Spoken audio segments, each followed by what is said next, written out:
las protestas de octubre, la presencia de mensajes falsos a través de las redes sociales, con la clara consigna de propiciar la desestabilización del país mediante el caos y la violencia, quedó evidenciada la necesidad de fortalecer los mecanismos de comunicación que permitan contrarrestar la desinformación.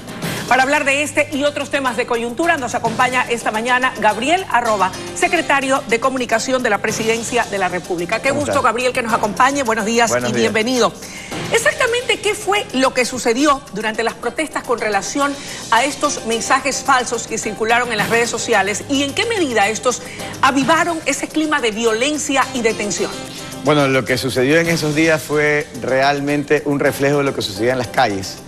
Era una guerra violenta, pero de información falsa, descontextualizada o mentiras. Básicamente mentiras y temas falsos. Habían, mire, solo para que usted tenga una idea. ¿Cómo no? Nosotros descubrimos que en los días del paro circulaba, por ejemplo, temas como este, WhatsApps como estos.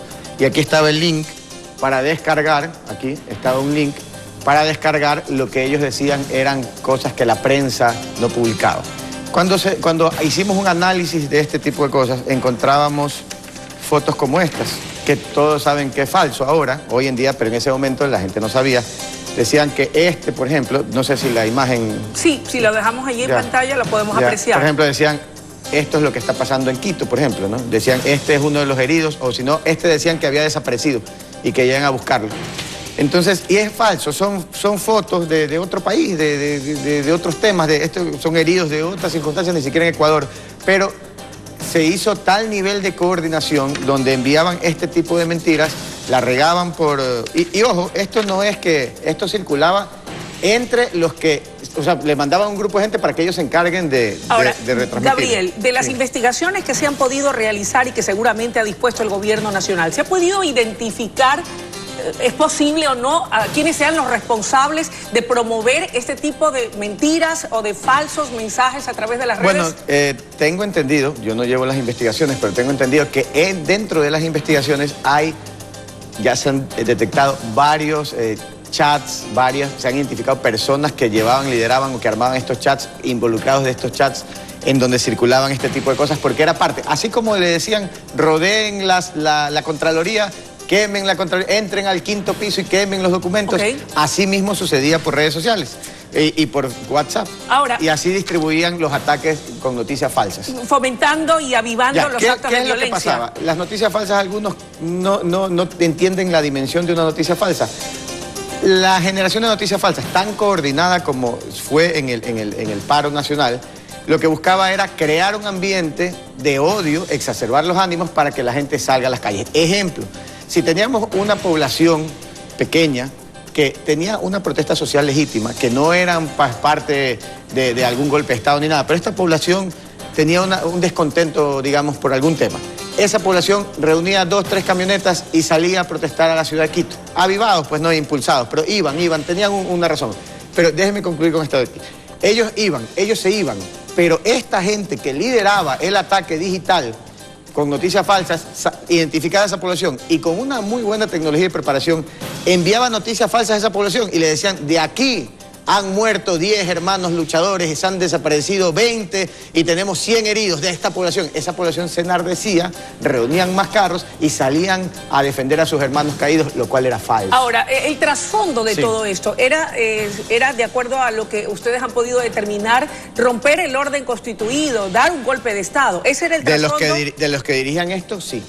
Sí, totalmente. Ahora, ¿esos que lo dirigían son actores políticos? Mire, yo no le puedo decir quiénes son. Lo que sí le puedo decir es coincidencias, porque todo esto es parte de una investigación y no estamos para desgranar. Las coincidencias es que el nivel de noticias falsas que tuvimos en esos días decayó en 60% en el momento que un grupo de actores políticos bien identificados se refugiaron en una embajada extranjera aquí en Quito. 60% decayó. Yo no estoy acusando directamente, pero le estoy diciendo las coincidencias. 60% de disminución de las noticias falsas en el momento que estas personas se refugiaron en una embajada. O sea que al buen entendedor, pocas palabras, bueno, es lo que usted quiere decir. Eso es parte de las investigaciones. Y ellos que no se puede acusar. Y ellos tendrán que descargar. Ahora, y los otros tendrán que investigar. No obstante, hubo respetables criterios, Gabriel, que señalaron, respetables criterios de algunos sectores importantes de la sociedad, gente seria también, que se permitió opinar y decir que definitivamente tal vez una falta de una buena estrategia de comunicación al momento de socializar las medidas económicas fueron las que dieron pábulo o pie a las protestas que lamentablemente luego degeneraron en actos violentos. ¿Es real esto? Le pregunto porque una cosa es mirar los toros desde lejos y otra cosa es estar en sus zapatos. Bueno, se hizo comunicación, ruedas de prensa, cadenas nacionales, se informó. ¿Faltó socializar? ¿Faltó profundizar? Quizás sí faltó un poco, pero seamos sinceros, en 40 años no se había tomado una medida de esa naturaleza. No. Primero no se había tomado una medida de esta naturaleza que es necesaria. Quizás no es la más popular, pero es la correcta. Ok. Hoy en día la estamos discutiendo, hay otras alternativas, pero lo que sí le quiero decir es que en 40 años nunca se ha vivido un nivel de violencia como el que se vive ahora con grupos organizados e inclusive una especie de grupo paramilitar urbano que ustedes lo vieron en el ataque a la Contraloría. Eso nunca se había vivido en este país. Ahora, Gabriel, hablando de medidas duras y de medidas que suelen ser pocos populares, en la Asamblea Nacional se tramita y se debate y hasta este domingo debe tratarse o aprobarse o archivarse la ley de reforma tributaria o de crecimiento económico. Ya hay voces en contra, incluso en el seno de la misma Asamblea. Además, el Frente Popular ha anunciado movilizaciones en contra de su contenido. ¿No teme el gobierno que estas nuevas movilizaciones o estas marchas puedan convertirse en lo mismo que vivimos los primeros días de octubre? Ya, ahí no, la pregunta no sería si teme el gobierno o no. ¿Qué piensa la ciudadanía de tener paralizaciones, volver a incendiar la capital de la ciudad, volver a destruir las carreteras, volver a bloquear a los negocios, volver a perder trabajo, volver a perder ventas? Creo que esa debería ser lo que deberíamos preguntarnos. Pero adicionalmente a eso, hay grupos que están en contra, políticos, gremiales, no todos, pero algunos. Yo creo que en vez de bloquear, deberíamos debatirlo. ¿Por qué pedir un archivo si se puede debatir? No obstante, y sin embargo, trasciende, y es bueno que usted como secretario de la Comunicación de la Presidencia pueda aclararlo, desvirtuarlo o ratificarlo. Se dice que afines al gobierno, al interior de la Asamblea, precisamente están de alguna u otra manera tratando de dilatar el tema para que finalmente una ley tan importante que, como usted señala, y yo coincido con usted, debe ser más bien debatida por su contenido, sea finalmente, pase por el Ministerio de la Ley. Vuelvo a hacer un cambio en el tema. ¿Cómo no? No es si se quiere o no que pase por el Ministerio de la Ley. Se trata de que la quieren bloquear o archivar cuando se puede debatir, porque hay temas que se pueden cambiar. Yo le doy un ejemplo. Como por ejemplo, mire, ¿cuál es? El primero, ¿cuál es el beneficio de esta ley? Dicen que afecta. Esta ley no tiene ni un solo impuesto a los más pobres. Dígame un impuesto que se le está poniendo a la gente más humilde. Dígame uno.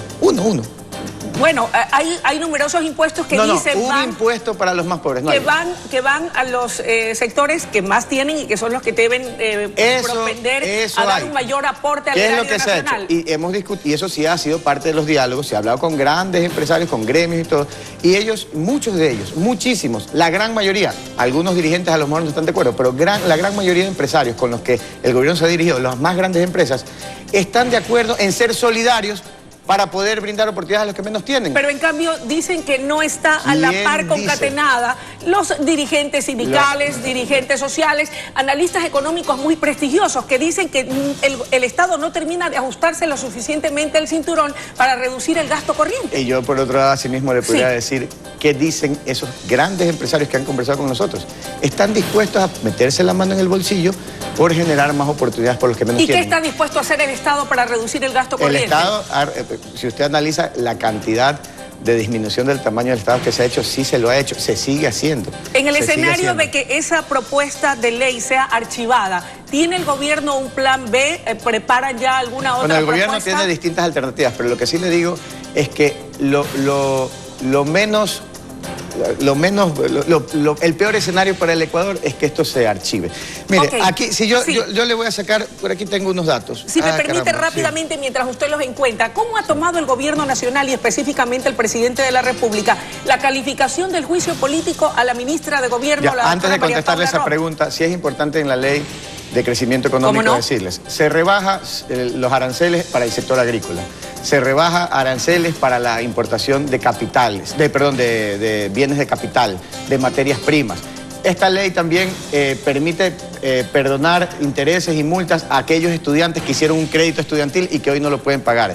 Esta ley también... ¿Es verdad que tiene un impuesto a la plusvalía camuflado? Ya, esa parte de ahí no es un impuesto a la plusvalía, tenía un impuesto a la segunda o tercera venta, algo así, de un inmueble durante un año. No sé, las personas que vendan una casa tres casas al año es medio difícil. Pero eso de ahí se ha dicho públicamente que estamos dispuestos a eliminarlo. Ya. Pero el problema es que no hay debate. Mire, ¿Y por qué no termina de convencer en todo caso? Más allá del tema esencial de que debe ser debatido en la Asamblea, ¿por qué dirigentes sociales, dirigentes sindicales, actores políticos respetables dicen que no les convence? No es que no termina y que hay que archivarla. Pero a un pequeño grupo. O sea, en eso sí tenemos que ser un poco... es bueno escucharlo. Sí, en esto sí tenemos que marcar bien el territorio. ¿Qué está pasando, Luisa? Ya prácticamente estamos en el 2020. 2020 es un año electoral. Hay demasiado cálculo político. ¿Se buscan réditos electorales? Sí, hay demasiado cálculo político y yo se le digo a la ciudadanía, esta ley no está poniendo impuestos a los que más lo necesitan. Esta ley está eliminando muchos impuestos y aranceles al sector productivo para así poder generar más trabajo. ¿Qué pasa si es archivada? ¿Cuál va a ser el efecto para el país? ¿Tiene previsto un plan B el gobierno nacional? Sí, mire, el efecto para el país sería, no para el gobierno por ese caso, y esto es lo que tienen que pensar todos los actores de la sociedad. Este país acaba de pasar por 10 años muy duros, en donde tuvimos la más grande bonanza petrolera, tuvimos exageradamente cantidad de dinero. No, déjeme concluir con esta idea. Es un país que está tratando de salir. Después de 10 años han pasado casi casi 3. Pasamos una protesta que le costó varios miles de millones de dólares. Hemos pasado por una protesta. Entonces, yo creo que sí es un llamado a todos los actores de la sociedad, y se los hago a título personal, estoy aquí. Yo creo que es la misma posición del gobierno. No pueden ponerse en posiciones cerradas como negar, a veces por cálculos políticos, porque ya está el 2021. Yo entiendo que todos quieren pues ganar elecciones, pero piensen en el país que vamos a dejar. Nosotros, este gobierno terminará, vendrán elecciones, vendrá otro gobierno. Piensen ustedes qué país le dejamos a la sociedad.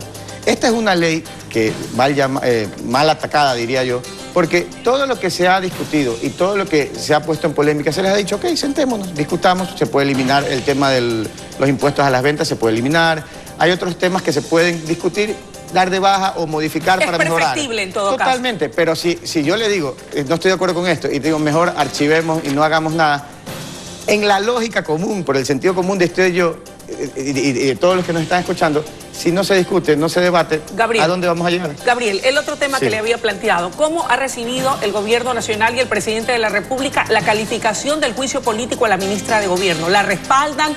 ¿Van a tratar de sostenerla, de que no se dé la censura? La ministra Romo hizo un trabajo, como le digo, le tocó frentear la mayor violencia de los últimos 40 años, en el tema político, en el tema social y todo, sin disparar ni una sola bala por parte de la fuerza pública, ni una sola bala. Pero hay 11 muertos, de acuerdo a lo que dice la Defensoría del Pueblo. Bueno, hay una cifra hay unos números que hay que revisar, pero si usted analiza, hay casos lamentables, toda muerte es lamentable. Sin duda. Pero, por ejemplo, tenemos algún caso de un señor que fue atropellado, ahí no había ni policías. Claro. El señor en una protesta, lo cercaron el carro, el señor se asusta, acelera por escaparse y atropella a uno de los manifestantes.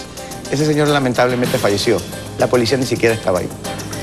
Entonces, hay casos como esos, sí hay fallecidos lamentablemente, porque más bien yo haría un llamado a aquellos que intentan volver a desestabilizar. Miren estas muertes, atropellados en medio de protestas, y esto no es culpa de la policía ni del gobierno. Esto fue un hecho lamentable, pero que producto de la violencia generada en las calles. Entonces, debemos cerrar la entrevista, Gabriel, y solamente una puntualización final. Las declaraciones que están formulando dirigentes de la CONAIE, el señor Issa y el señor Vargas, ¿en qué medida contribuyen a que se restablezca el diálogo entre el gobierno y la dirigencia indígena, o más bien producen fricciones con el gobierno? No, mire, el gobierno nacional está en todo el territorio nacional llevando bienestar a los ciudadanos ecuatorianos. El presidente lo ha anunciado, estamos ya trabajando y en los próximos días se inaugurarán ya algunas escuelas rurales de las que fueron cerradas. Están planificadas más de 1000 entre lo que queda este año y el próximo año, para que ya los niños y los jóvenes no tengan que caminar 2, 3, 4 kilómetros, la gente, los madres de familia de las zonas rurales no tengan que gastar tanto en transporte.